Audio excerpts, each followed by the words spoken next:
works at a public library, and for some reason people just leave their kids there like it's daycare. It's crazy. To be fair, I always went to the library alone, like pretty young. But I was also really well behaved, and no one had to worry about me, and I knew how the library worked.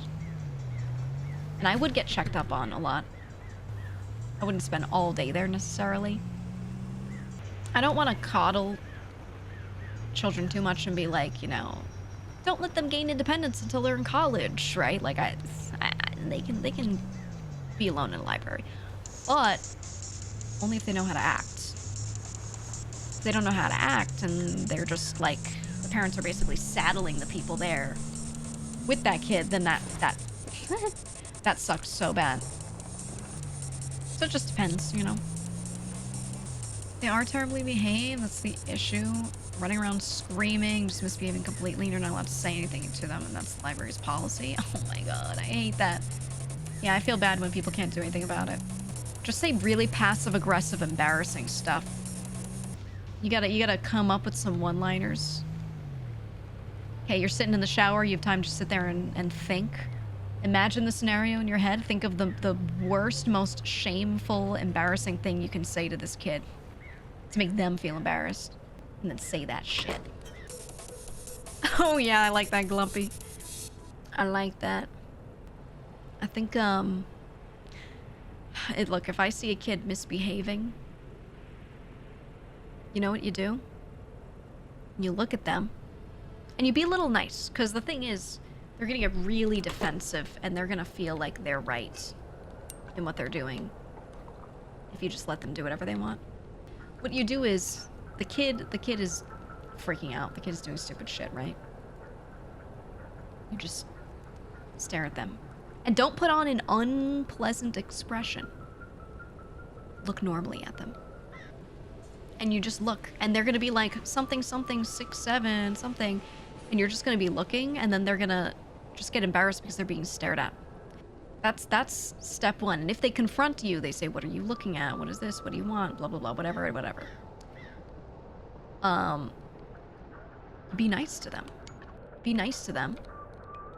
You don't say anything in particular. You just look at them and you're like, that's great. And you say, that's great. And then you go back to doing what you were doing. And they will feel that judgment. They will see that you're not trying to be mean to them, but they will tell that this person who is generally being nice enough to them is also disappointed in them. And that stops them about 80% of the time. I promise you. Promise you, I've used that one many times, but that's great. They can't stand it. They can't handle it. They break down. And maybe it doesn't completely stop everything perfectly, but often they calm down a little bit. Some kids were about to fight. I turned my head and watched. They just stopped and broke it up and walked away.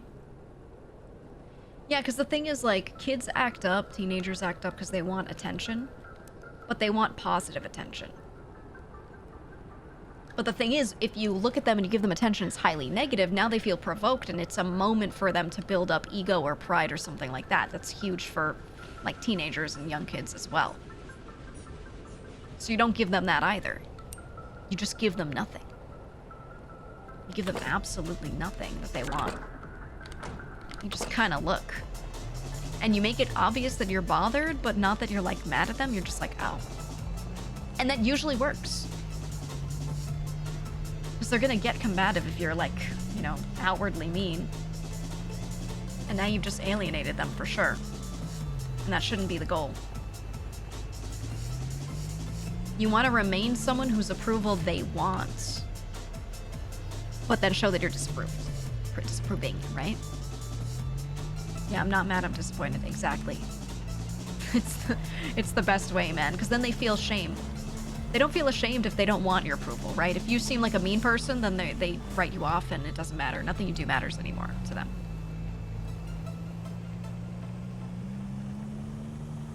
So, at least that's how I handle kids that are being, like, really annoying, especially teenagers in public. I just make it obvious that I'm disappointed. You could be vengeful and do something to get vengeance, or you could go eat more snacks. You know what I mean? That is my vengeance, me not caring and eating snacks.